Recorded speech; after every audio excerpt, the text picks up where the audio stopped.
আমার বড় বোনের প্রাক্তন প্রেমিক শুধুমাত্র প্রতিশোধের উদ্দেশ্যে আজ যখন আমি বিয়ে করলো সেই মুহূর্তে আমি বুঝে গিয়েছিলাম আমার জীবন তছনছ হওয়ার আর কোনো অংশে বাকি রইল না। কি অদ্ভুত একটা ব্যাপার, আজ ভোরেও যার জুতা চুরি করা পরিকল্পনা করেছিলাম এখন তার জন্যই কিনা বাসর ঘরে অপেক্ষা করছি। একদিনের ব্যবধানেই জীবনটা সম্পূর্ণ কিভাবে পাল্টে গেল। ইরা আর অব্র ভাইয়ার 4 বছরের সম্পর্ক ছিল, সবকিছু ঠিকঠাক ছিল, তাদের সম্পর্কটাও দুই পরিবার থেকে স্বীকৃতি দিয়েছিল, কিন্তু তবুও আজ কি থেকে কি হয়ে গেল কিছুই বুঝতে পারলাম না। সেই রাত 9টা থেকে বাসর ঘরে বসে আছি, এখন বাজে প্রায় রাত 2:30। ভয়েস এন্ড ভিডিও জান্নাত স্টোরি। তবুও অব্র ভাইয়ার আসার কোনো নামই নেই, তিনি আদৌ আসবেন কিনা তার ঠিক নেই। পুরো রুমটাই অগোছালো হয়ে আসছে, জিনিসপত্রে ভাঙা টুকরাগুলো চারপাশে ছড়িয়ে ছিটিয়ে রয়েছে। এখানে যে কেউ নিষ্ঠুরভাবে তার ধ্বংসাত্মক রাগ ঝেড়েছে তা স্পষ্টই বোঝা যাচ্ছে। তারই মাঝে কোনো মতে ফুল দিয়ে সাজানো বিছানায় আমি বসে আছি। আজ এখানে কার থাকার কথা ছিল, আর কে বসে আছে, একেই বলে ভাগ্য। দরজা খুলে ঢুলতে ঢুলতে এমন সময় অব্র ভাইয়া প্রবেশ করে। তাকে দেখে ঠিক মনে হচ্ছে না যে তিনি স্বাভাবিক আছেন। এলোমেলো চুল, ফ্যাকাশে মুখ, রক্তবর্ণ চোখ। আমাকে দেখে তিনি এমন ভাবে তাকালেন যেন বারুদে আগুন জ্বলে উঠলো। তড়িৎ বেগে কাছে এসে আমার দিকে হাত বাড়িয়ে গলায় থাকা তাদের খানদানি সোনার নেকলেসটা হ্যাচকা টানে ছিঁড়ে নিয়ে গেল। আমি গলায় হাত দিয়ে ব্যথায় শব্দ করে উঠলাম। সেদিকে তিনি তোয়াক্কা না করে আমার হাত শক্ত করে ধরে বিছানা থেকে নামিয়ে চেঁচিয়ে বললেন, এই লকেট পরার অধিকার তোমার নেই, আর আমার বিছানায় কোন সাহসে বসেছো? মদের বিশ্রী গন্ধ আমার নাকে আসতে লাগলো। অব্র ভাইয়ার মতো ছেলে মদ খেয়েছে, ইরাপু কতটা কষ্টই না তাকে দিল। কি ভেবেছিলে তোমার বোন আমার সাথে যা ইচ্ছা তাই করে কেটে পড়বে আর আমি চুপচাপ সবকিছু মেনে দেবো? ইরাকে কিছু বলতে পারলাম না ঠিকই, তাতে কি, এবার তার প্রিয় মানুষটিকে না হয় শাস্তি দিব, তিলে তিলে জ্বালিয়ে মারবো তোমাকে, প্রস্তুত থেকো। কথাটি বলে একটা ঝটকা দিয়ে তিনি আমাকে ছেড়ে দিলেন। কথাগুলো বলার মতো শক্তি হয়তোবা তার কাছে ছিল, কেননা তারপরেই তিনি বিছানায় গায়ে লিয়ে পড়ে রইলেন। তার থেকে দৃষ্টি সরিয়ে সামনে থাকা ভাঙা আয়নায় নিজের বউ সাজে প্রতিফলনে চোখ পড়তেই বুকের মধ্যে ধক করে উঠল। সব মেয়ের মধ্যে কতটা আশা ছিল এই বউ সাজা নিয়ে, কিন্তু আজ সবকিছু দুঃস্বপ্নের মতো মনে হচ্ছে। অব্র ভাইয়া ঠিকই বলেছে, আপুর সব থেকে প্রিয় মানুষ ছিলাম আমি, কারণ আপুর করা সব দুষ্টুটি আমিই ঢাকতাম। ছোট থেকে একটু দুষ্ট হলেও আমি ছিলাম মা বাবার মধ্যে একদম বাধ্য সন্তান, আর ইরা আপু একটু জেদি আর একরুখা টাইপের। বাবা মার কথা খুব কমই শুনতো, তাই আমাকে দিয়ে বাবা মার থেকে বিভিন্ন কার্যসিদ্ধি করিয়ে তার দোষ ঢাকাতে পেরে আপু আমায় অনেক আদর করতো। তবে আপুর করা এবারের দোষটি ছিল সাংঘাতিক বড়। 4 বছরের সম্পর্কের বিয়েতেও তিনি পালিয়ে গেলেন, তাও আবার কিনা অব্র ভাইয়া সব থেকে কাছের বন্ধু মাসুদ ভাইয়ার সাথে। মাসুদ ভাইয়া, ইরা আপু আর অব্র ভাইয়া ছিল ব্যাচমেট। অব্র ভাইয়া দেখতে যেমন সুন্দর তেমনি প্রতিষ্ঠিত, তার বাবা শহরের নামকরা ব্যবসায়ীদের মধ্যে একজন ছিলেন। অব্র ভাইয়াকে বিয়ে করার পেছনে যেটা ছিল আপু সবচেয়ে বড় প্লাস পয়েন্ট, ভাইয়া যে খুব ভালো একটা ছেলে তা আমার পরিবারের সবাই তার সাথে 2-1 বার দেখা করে বুঝে গিয়েছিল। তাই তো এমন আদর্শ ছেলে পেয়ে কেউ আর বিয়েতে দ্বিমত পোষণ করেনি। আর এমন একটি ছেলেকে ফেলে ইরাপু কেন যে পালিয়ে গেল তা সবার কাছে রহস্য হয়ে উঠলো। 4 বছরের সম্পর্কের পরেও যে কেউ পালিয়ে যেতে পারে এই কথাটা আমি নিজেকেও বিশ্বাস করাতে পারতাম না, যদি না সকালে আপুর লেখা সেই চিঠিটা পেতাম যেটা আপু আমার উদ্দেশ্যে লিখে গিয়েছিল। সেখানে লেখা ছিল, বোন আমি জানি তোর মতে আমি ভুল করেছি, তুই সব সময় চিন্তা করিস আবেগ দিয়ে, কিন্তু আমি বিবেক দিয়ে। আর জীবনের এত বড় সিদ্ধান্ত আবেগ দিয়ে নিলে হয় না রে বোন। মাসুদ আমাকে আজ ভোরেই প্রপোজ করেছে। দেখ মাসুদ আর অব্র এরা দুজনেই সমান বড় লোক, কিন্তু মাসুদ বিদেশে সেটেল হবে, আর তুই জানিস আমি ওয়েস্টার্ন লাইফ কতটা পছন্দ করি। অব্রকেও আমি অনেকবার বলেছি, কিন্তু ও ওর পরিবার ছেড়ে যেতে রাজি নয়। তার উপর অব্র তো ওর বাবা মায়ের একমাত্র ছেলে, তার মানে ভবিষ্যতে ওর বুড়ো বাবা মা আমার ঘাড়ে এসেই পড়বে।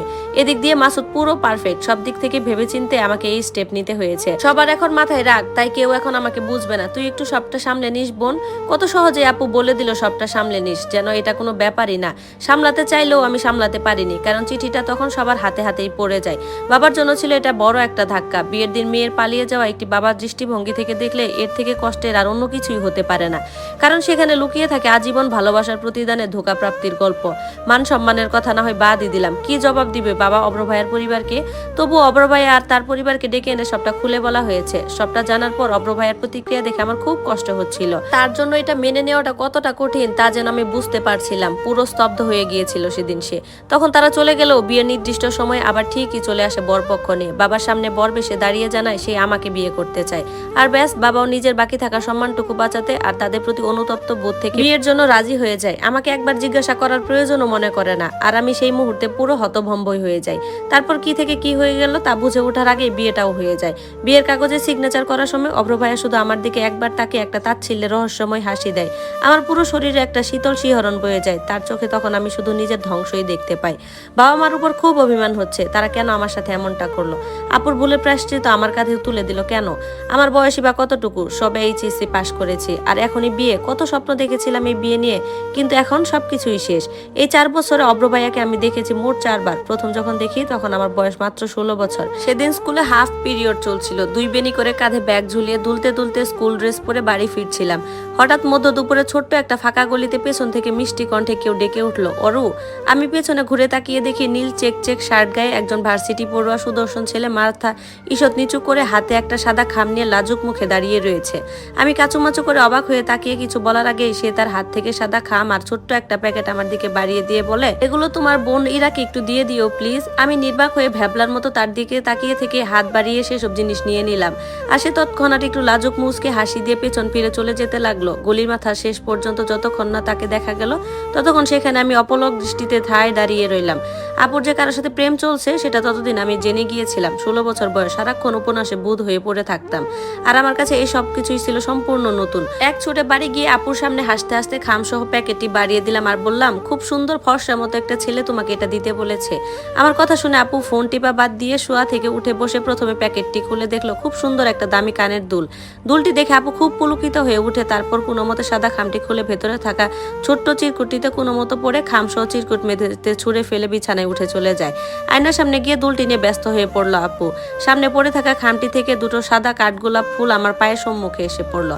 আমি হাঁটু গেড়ে বসে বিস্ময় ভরা চোখে আলতো করে ফুলগুলো হাতে নিয়ে চিরকুটি উঠিয়ে পড়ে দেখলাম সেখানে লেখা আছে, এভাবে জড়িয়ে রেখো সাদা কাঠগোলাপের সাদার মায়ার মতো, ভালোবাসার মায়া। নিচে ছোট্ট করে লেখা, অভ্র। সেদিন সারা দিন আর রাত আপু ব্যস্ত হয়ে থাকলো সেই দুল নিয়ে, আর আমি ব্যস্ত হয়ে রইলাম সেই কাঠগোলাপ দুটি নিয়ে। বান্ধবীদের মুখে অনেক শোনা অবাক কাঠগোলাপ ফুল সেদিন প্রথম দেখে পড়ার টেবিলে শুধু বিস্ময় ভরা চোখে হাতের তালুতে নিয়ে শুধু অদ্ভুত সুন্দর ফুলগুলো বারবার দেখছিলাম। এতটাই ভালো লেগেছিল যে আজও সেই শুকনো ফুলগুলো চিরকুটের সমেত বইয়ের ভাঁজে রেখে দিয়েছি। অভ্র ভাইয়াকে আমার কাছে ঠিক উপন্যাসের নায়কদের মতো লাগতো। তার করা সব কথাগুলো মিলে যেত উপন্যাসের মতো। আপু আমার পাশে থেকে সারা রাত ফোনে কথা বলতো আর আমি শুধু তাকিয়ে তাকিয়ে দেখতাম। অভ্র ভাইয়া যে আপুকে খুব ভালোবাসতো তা তাকে সামনে থেকে বেশি না দেখেও বুঝতে পারতাম। খুব খুশি ছিলাম আপুর জন্য যে আপু তার সত্যিকারে ভালোবাসার মানুষ খুঁজে পেয়েছে। আনমনে আমিও চাইতাম যে আমারও যেন ঠিক অভ্র ভাইয়ের মতো এমন একজন ভালোবাসার মানুষ জোটে, আর তার সাথেই যেন আমার বিয়ে হয়। রাত তখন 3টা বেজে গেছে। গতকালও এই সময়ে সবকিছু ঠিকঠাক ছিল, অথচ আজ নেই। বাড়ির প্রথম বিয়ে আর একমাত্র শালী হওয়ার সুবাদে কি করব তার এক্সাইটমেন্ট আমি কাল সারা রাত ঘুমাতে পারছিলাম না। হঠাৎ রাত 3টার দিকে আপুর ফোনে অভ্র ভাইয়ার ফোন আসে। আপু তখন পুরো ঘুমে ব্যস্ত, তাই আমি আপুকে ডেকে তুলে বলি অভ্র ভাইয়া ফোন দিয়েছে। আপু বিরক্ত হয়ে ফোন রিসিভ করে কানে ধরে বলল, হ্যালো। ওপাশ থেকে বলো, হ্যালো, তুমি কি ঘুমাচ্ছ? আপু বলল, যা বলো তাড়াতাড়ি বলো। তারপর অভ্র ভাইয়া বলল, বুঝেছি মহারানীর ঘুমে ডিস্টার্ব হচ্ছে, তবু আরেকটু ডিস্টার্ব আমি তো আজ করবোই, বুঝছো? কারণ একা একা এতটা এক্সাইটমেন্ট আমি সামলাতে পারছি না। তোমার কথা বলতে হবে না, আমি শুধু তো কথাগুলো বলি, তুমি শুনো। কাল আমাদের বিয়ে, শুনছো? তোমার আজ কিভাবে এত ঘুম পাচ্ছে বুঝতে পারছি না। আরেকটা কথা, কাল কিন্তু আমরা সারা রাত গল্প করব আর চন্দ্রবিলাস করব, তাই আগে থেকে বলে রাখলাম। এই শুনছো, কাল কিন্তু তুমি সারা রাত ঘুমাতে পারবে না। এই শুনছো? রাতের নিস্তব্ধতায় ফোন লাউড স্পিকারে না থাকা সত্ত্বেও সবকিছু স্পষ্টই শোনা যাচ্ছিল। এক পর্যায়ে আপু বিরক্ত হয়ে ফোনটা পাশে রেখে ঘুমিয়ে পড়লো। আপুর ঘুমিয়ে পড়ার কথা অভ্র ভাইয়াকে বলার জন্য আমি ফোনটা কানে ধরলাম, কিন্তু ভাইয়ার অনর্গল কথা বলার জন্য আমি কিছু বলার সুযোগই পেলাম না। অভ্র ভাইয়া বলতে লাগলো, ভাবতেই কেমন যেন লাগছে না? কাল এই সময় তুমি আমার কাছে থাকবে, আমরা স্বামী স্ত্রী সম্পর্কে বেঁধে যাব, আমাদের মাঝে আর কোনো দূরত্ব থাকবে